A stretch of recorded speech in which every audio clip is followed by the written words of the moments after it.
Isa singbu Govt Job Explainer ahar makta di kong nana kurumjari ngasi so mayam gitam tu yamna kanar bar Govt Job opportunity update ama pudun laksari Indian Army na conduct toba Short Service Commission gi Technical Entry Scheme 2024 gi official rank gi job vacancy notification thoe hariba job sigi matang da mayam detail explanation tawjarage highest paying salary job oidini latest job opportunity ni mayam vacancy ke ano eligibility criteria kamain tawi hamna chingba exam gi details sing mayam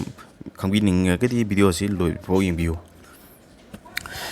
Indian Army conduct toba exam ni SSC technical entry ni ko tawribasi SSC technical entry harise Short Service Commission hai ni ko age limit asi 20 dena 27 years po ogani apply to bogi starting date asi 16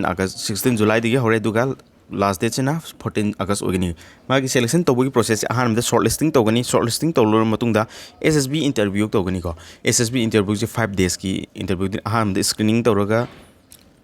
5 days ki ahan da screening to ni screening da pass to roga di mayam 5 days se pura le hogdini aduga ahan bagi screening da screen out to roga di adum numitu da dum halak to ni ko side silor matung da medical examination job location je all over India oni ko official website zone indianarmy.nic.in dagi apply to godabni apply to number link amadi thabak singamari na PDF sing so I description da loina phangan jaramge Indian Army ki kauriba 35th Short Service Commission technical men amadi women gini ko men gina 64th subani ko women gina 35th subani hida kauriba vacancy sing asi male gwendi unmarried ogadabni female jo unmarried ni ko engineering graduate sing ogadabni aduga widow Defense personnel ki widow singizu Diane Arnes ki lady ko sigisu sigi Diane Arnes di graduation pass tawraga dum yabani ko sigi de thabak se hek join taw matong da fangadur rank se lieutenant de hogani pay level te ni basic ta 56100 ki horga 1,77,500 fo ki chang da fangani ko matang captain lakani major lieutenant colonel brigadier major general lieutenant general sumaina rank je sumaina rank ka bagi niyom su mayam da hajarake duga mang na fangada ba sigi thabak join tor matong da ahen ba fangdu je military service pay na 15,500 per month judum fangani ko adu sigi promotion je aham hek sang ba lieutenant orani aduga chahi ani hek complete tor matong da captain gi fam yogani chahi taru complete tor matong da major gi fam yogani ko chahi tarahum do complete tor matong da lieutenant colonel yogani chahi kuntaruk loir matong da colonel yogani ko so minor promotion gi criteria je lei ado children education allowance na tongan ju leni tha khuding gi lising ani ga chani yang khai dum phangani ko angang gi lerik tamhan bagi ni ko sijina class 1 nursery deina class 12 phau gi loini eligible oiduni si angang ani gi ni ko angang amatang ina te sigi tha khuding gi phangade ba paisa se angang ani gi ni ri adu sigi paisa je koina lerik tamhan matam da di paisa de loin ko isana thigini adu reimbursement gi through da loina chahi amagi hoina pura reimbursement torokani ko sigi jo mathakta hostel subsidy tongan ba karigumba angang jina angang ani bhogi chance ne ko CP je angang ani gi siju hostel fee je 6,750 per month angang amamam da piduni ko adu angang ani phau yai habni siju class nursery dena class 12 fo eligible ogani mayam any government job ki tamak preparation to bata argadi TESTBOOK have app se download to bio aduga TESTBOOK yearly pass pro se subscribe to sim bio TESTBOOK yearly pass pro se hojing maman 395 ngasi na last date odini ko 31st July da offer se loiduni mayam na lai matam da apply ka pan na pick na blue machu ma thokpani aduda changaga T2M ba ko se sinabio aduga maximum discount phangam matung da 395 ta TESTBOOK yearly pass pro je phangbiu mayam TESTBOOK yearly pass pro live ki link so description da hapsaramge comment da so pin do jaramge SSC gi latest Haji exam tau gotori ko September October ta tawdini magi mock test prepare share question chingba pajana practice tawge haiba taragadi TESTBOOK sida chango aduga apamba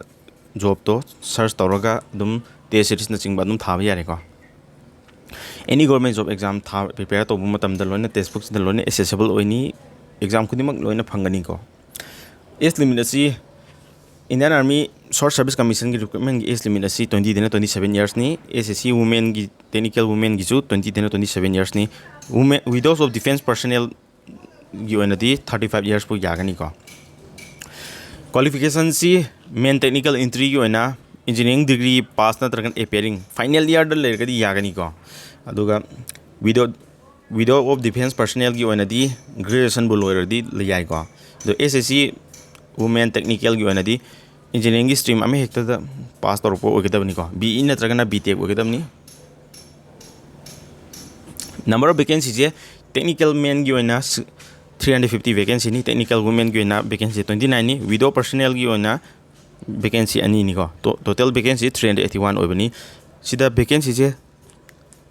engineering gi branching je tongana khaidok matam da civil gi men gi vacancy 75 ni women gi 7 ni computer science gi men gi 60 vacancy ni women gi 4 ni electrical gi 33 ni men da women da 3 ni electronics gi men gi 64 vacancy ni women gi na 6 ni ko mechanical gi men gi 101 vacancy ni women gi na 9 ni ko miscellaneous engineering gi oina 17 ni sida atopa branch ma sam am punsili ko sida total men gi vacancy je 350 ni female gi na 29 vacancy ogani aduga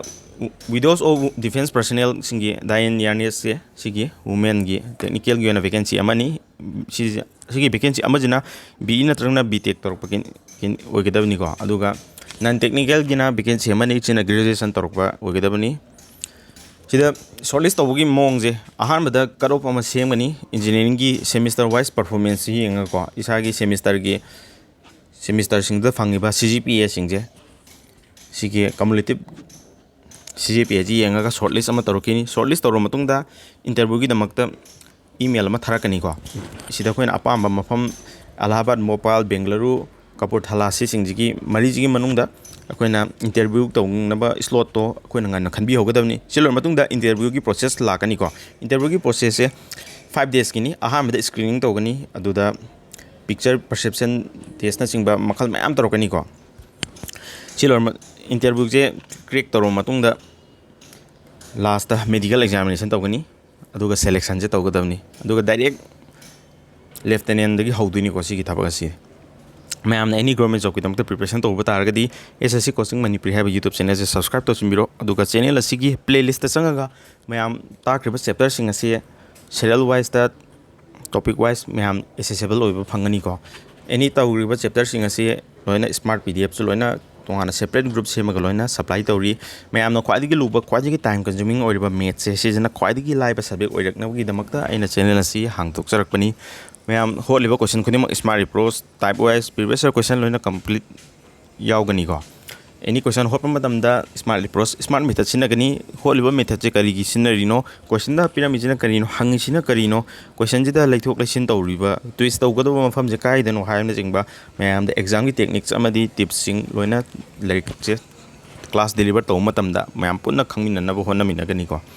ngasi gi nodi update siga loina matang sida video se loisin jarage ma'am SSC technical entry Indian army ना conduct तौरिबा exam सिगी PDF अमदी apply link सिंग खंगबिनिंग लेरगसु ma'am description दा available ओहेलमगे ma'am बो खुरमजरी।